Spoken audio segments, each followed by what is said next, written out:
Welcome back. So some news of the day, and something that's been going on this weekend. So I want to talk about it in this video here as we hit Saturday.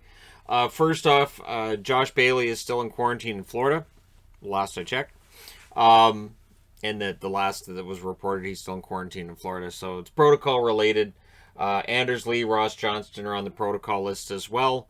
So for the Islanders, as they go into their opening night tonight against the Calgary Flames, they will be shorthanded by a number of players. Now, I don't report on the protocols every time because there are times where a player goes on the protocol and comes off the protocol 24 hours later, and then that becomes all the video's about. So that's why I didn't report on it yesterday. Reporting on it now because they play tonight. And at this stage, they're still on the protocol list. That absolutely could change. I also want to talk about something from the U.S. Hockey League. So this is junior age kids, Omaha Lancers.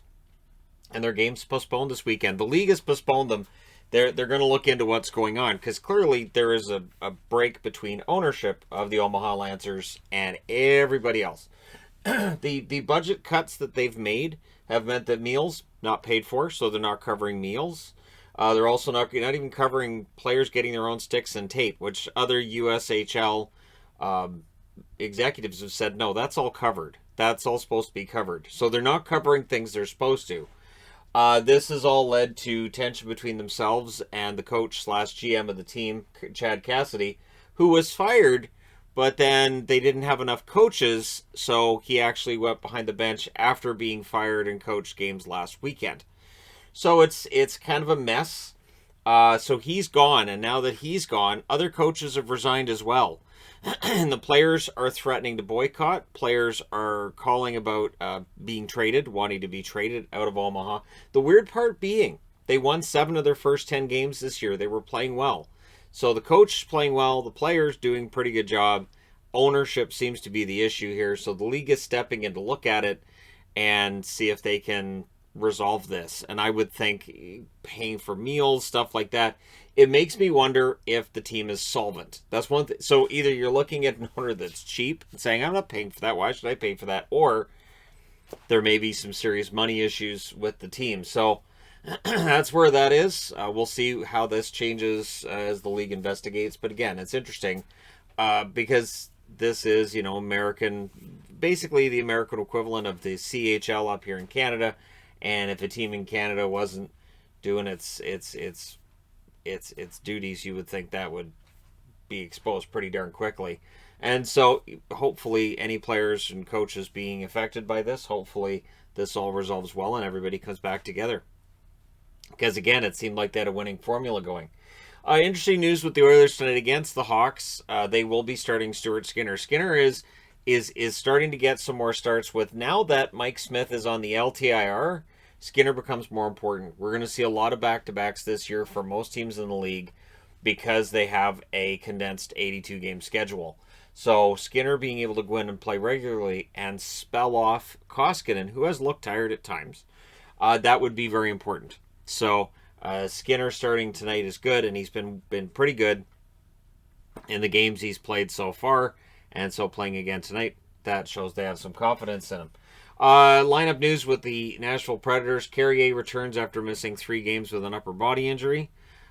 Nashville, of course, coming off of a pretty rough loss against Toronto. We'll see how they do tonight against Montreal. A couple of things with the Rangers. They've had no contract talks with Ryan Strome. We are at a point, too, with the Rangers where they have to consider their long-term cap issue.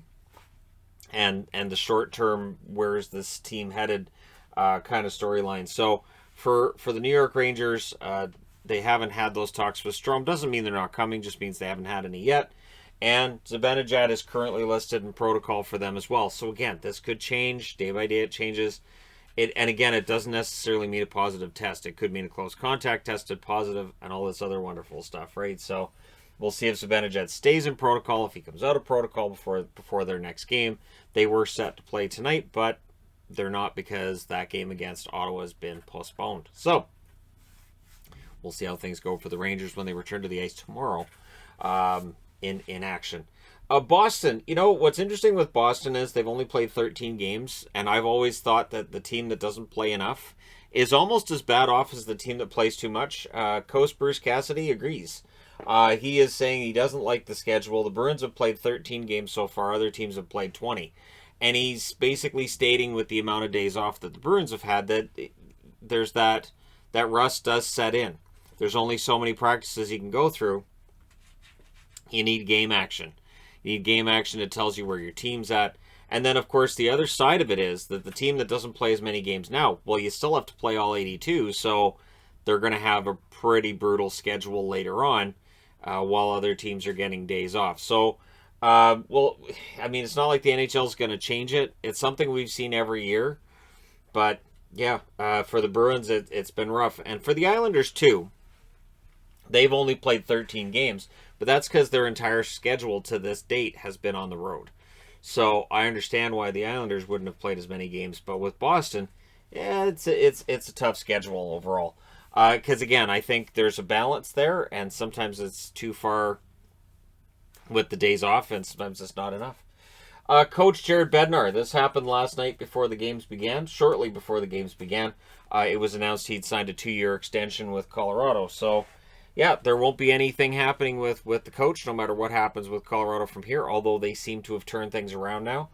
Things going pretty darn well for Colorado the last few games. Now, it's worthy of note that they get victories, 2 victories over the Canucks, who are down and out, and a victory last night over Seattle, who just look like a complete disaster right now. But still, if they hadn't won those games, we'd definitely be talking about it and saying, what's wrong with Colorado? So the fact they win those games is noteworthy, and that they win big in two of the 3 games against Vancouver and Seattle, that also says something.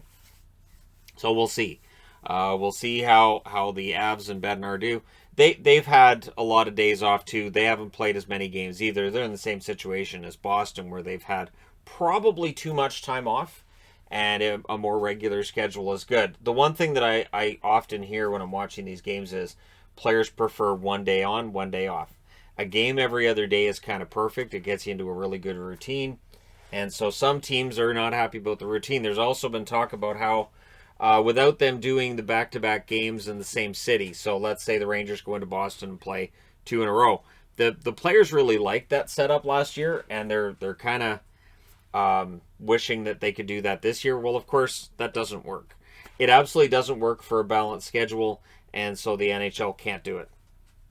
They looked at it and it really didn't work for them. So for this year, it doesn't happen. We'll see if it happens for next year. But again, I think it would involve a whole new matrix for figuring out the schedule.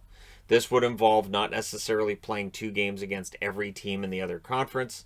It would likely involve more games within your own division, which would take away from games outside your own division.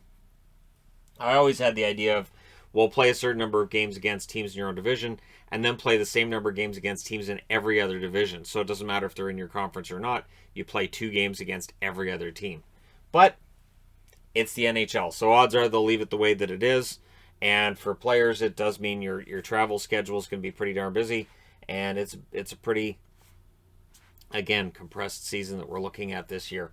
Next year, it should be back to a normal schedule with regularly spaced out games and all that wonderful stuff. But we deal with the schedule we're dealt, and that's what we got this year. All right, let me know your thoughts in the comment section below. As always, don't forget to hit like and subscribe if you're browsing your way through. You just happened upon this video. Thank you guys so much for watching, for all your support. I will talk to you again soon.